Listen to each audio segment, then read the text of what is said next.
rising interest rates seems, from my perspective, seems good because I can, take my money out of the stock market or whatever and put it into T-bills. And if T-bills are kicking off 15%, like I'm laughing, like that would be amazing. Except for when you look across the entire economy, people have so much debt. The government has so much debt that when you try to service something with a raising interest rate, it gets gnarly really fast. Think about this. So we have a $32.7 trillion national debt, which is rising by trillions of dollars a year. As of today, interest on the national debt is now the third biggest line item in the budget. So number one is Medicare, then Social Security, then interest on the debt, then national defense. We're actually spending more to pay interest on the money we borrowed than we're spending on defense. And of course, I think we're spending too much on defense. I think we should spend less, but we're spending more on interest. But here is the real problem. That number keeps growing. A couple of years ago, interest on the national debt was $300 billion a year. Now it's over $700 billion. By the end of the year, it'll be $1 trillion. By the end of next year, it'll be $2 trillion. What? In three or four years, the U.S. government will be paying more in interest on the national debt than it collects in taxes. So, I mean, this is impossible. Now, the only way around that is because the only way around that is if the Fed slashes interest rates. But what if they can't? What if they have to keep rates where they are? The government must default. There is no way that it can afford to make these payments because the Fed would have to print so much money to monetize that debt that it would create so much inflation that it would push interest rates even higher. Because the more inflation there is, the less private sector demand there is for government debt. But the more money the Fed prints to prevent interest rates from rising, the more inflation they create and the less attractive the government debt becomes. And now the Fed is the only buyer of treasuries. But now it's not just treasuries. What about municipal debt? What about all these municipalities and states that loaded up on debt? What's going to happen when it matures and they have to roll it over at much higher rates? What about all these corporations that borrowed a bunch of money to buy back their own stock? What's going to happen when that debt matures and now they have to try to refinance it and the rates have tripled or quadrupled for them? Everybody is going to collapse. Look, the problem is we need higher interest rates. Higher interest rates is what is part of the cure, but it's also what's going to kill the current economy. You can't get rates from where they are now to where they need to be without a collapse. It's like you can't make an omelet without breaking eggs. Well, we're going to break a hell of a lot of eggs because of how much debt we have. Why do we have so much debt? Because we had 20 years of artificially low interest rates, of punishing people who saved and rewarding people who borrowed. And so the whole economy is screwed up. We can't unscramble this egg. It's going to be bad. But I think that because it's going to be so bad, the Fed is going to choose what it perceives to be the lesser of the two evils. It will choose inflation over collapse, depression, financial crisis, bankruptcy. That's why I'm convinced that my portfolios are the correct approach. Just be in real assets, be out of the dollar, be in precious metals, be prepared to avoid the inflation tax because that's the tax that's going to clobber everybody. What time period is this all going to play out over? Well, I've sounded the alarm in the past. I thought that, the problem was more imminent in 2008 and 9. And, they pulled a few rabbits out of the hat. I mean, we really bought a lot of time. When I was, warning about the financial crisis back in 2002 and 3, my first book, Crash Proof, How to Profit from the Coming Economic Collapse, came out in February of 07. And so when I was writing that book, in fact, that book was initially going to be something like The American Nightmare. It was going to be about real estate and why real estate was going to crash and all that. But I didn't think that book had a broad enough appeal. So I made a more, a broader book about the economy in general, and real estate was, a part of it.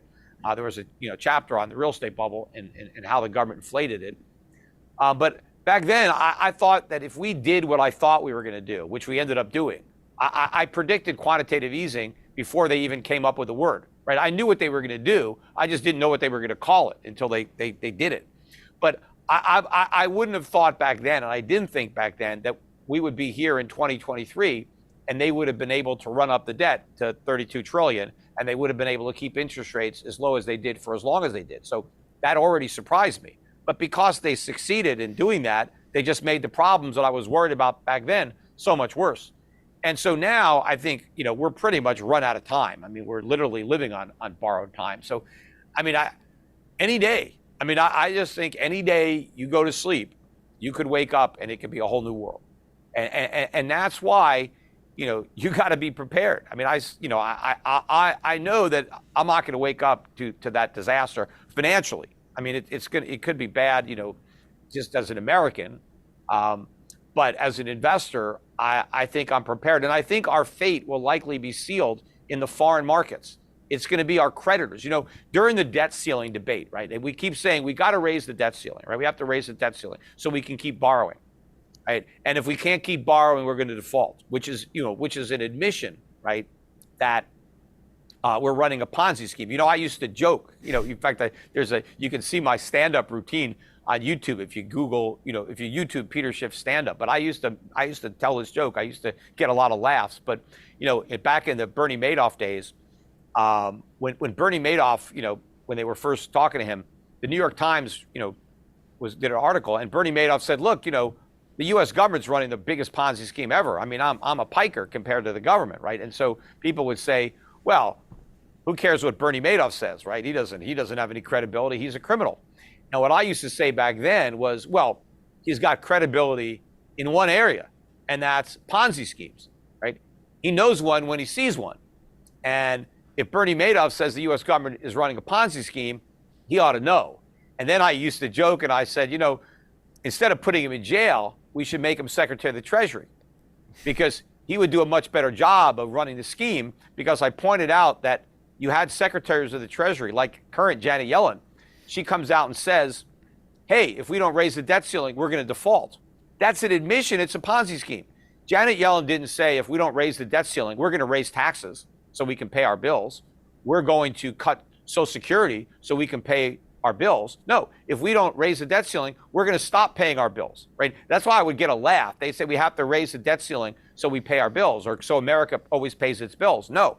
We need to raise the debt ceiling to continue not paying our bills. The reason we have a stack of $32 trillion of unpaid bills is because we don't pay them. We go deeper into debt. And so I used to joke, and I said, it's Ponzi 101. When you're running a Ponzi scheme, you keep it quiet. You don't tell the people that you're running a Ponzi scheme. So at least we could have bluffed and pretended that no matter what, we're going to pay. No, we told everybody that the only way America is going to pay its bills is if we can find some other sucker who will lend us the money. But at the minute we run out of suckers and we can't borrow, well, you're SOL. That's basically what they admitted.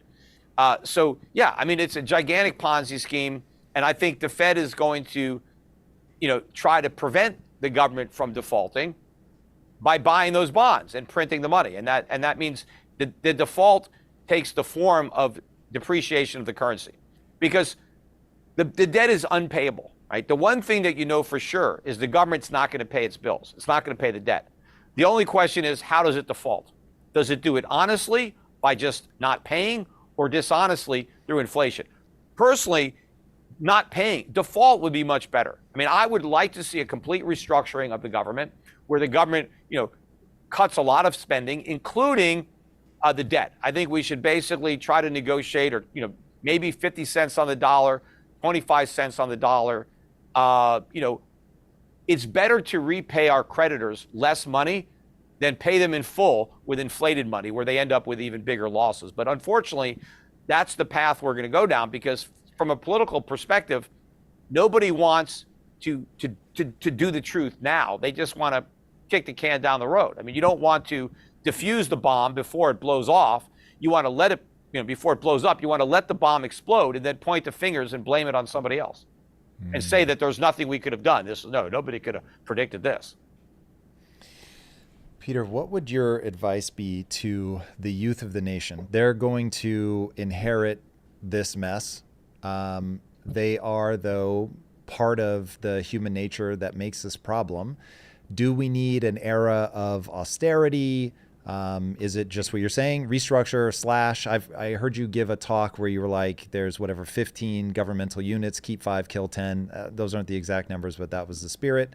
Yeah, what is your letter to the youth of the nation?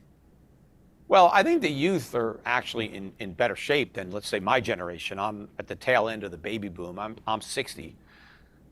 But if I'm right that inflation is how this ends, it's a lot of older people who are going to get wiped out. If you're young, chances are you don't have a lot of savings. In fact, you probably have no savings whatsoever. And so, inflation is not going to affect you in that way.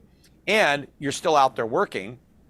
You can demand a raise, right? You can earn more money to cover the fact that costs have gone up. But if you're older, if you're retired, if you're living off investments, you get decimated. A lot of people say, oh, we're leaving all this debt to our grandkids. The grandkids don't have to pay it. I mean, they can leave. I mean, in theory, we'd have to raise taxes massively on the younger generation to pay off the debts of their parents and grandparents. But what if they just leave? When I ran for Senate, I did that, once in 2010. And obviously I didn't get elected, saying the type of stuff I say, right? It's difficult. But I ran one time in 2010. But people used to ask me, where do you stand on a wall, on building a wall, between Mexico and the United States? And I was always against the wall. And the main reason I was against it is I said, if we build that wall, it works both ways, right? It's not just that it keeps Mexicans out, but it can be used to keep the Americans in. That's what scares me, because what if we have to raise taxes so much on the young generation to make the Social Security payments and the Medicare payments and all that they want to leave, that they just say, screw this, I'm not paying 50, 60, 70% income tax. I'm going to Mexico. I'm going someplace else. I mean, that's what happens with countries when people want to leave because the governments are too big. They make it illegal to leave. In order to renounce your citizenship, there was a form that you had to fill out. And that form was free. Then they raised the price of the form to like $500. Now it's $5,000. You have to pay $5,000 if you want to give up your citizenship. Now, why is the government making it more expensive to give up your citizenship? Because more people want to do it. Well, what if they increase the price to $1 million? Well, I mean, they're forcing people to stay. That, obviously there's a reason for that, and because they can keep on taxing you, right? Because if you're a U.S. citizen and you live someplace else and work and earn money, you still owe taxes to America. That's not the case with just about everybody else in the world, right? We talked about the UK. I mean, if you're British, your British passport, and you go to, let's say, Dubai, and you live and work in Dubai, they have no income tax in Dubai. You don't pay any taxes back to Britain. You live in Dubai. You're still a British citizen, right? You can go, but you don't pay any taxes to the UK government if you're not in the UK. But if you're an American citizen and you go to Dubai and you work right next to that British guy and you have work for the same company, you have this, you're doing the same job, you're paying taxes to America, even though you're not in America, right? So America is unique in that we tax your income no matter where you are in the world earning it. But yeah, I mean, it's going to be difficult to keep the young people. I mean, obviously it's harder for the IRS to get you if you're in another country and you never come back. But I think that the younger people are going to ultimately get off the hook from the debt because we're going to inflate it away. But if we don't do that, if we try to tax them, they're just going to leave. And even if we build walls, they'll get under them, they'll get over them. I mean, it's a big country. We got 2 oceans.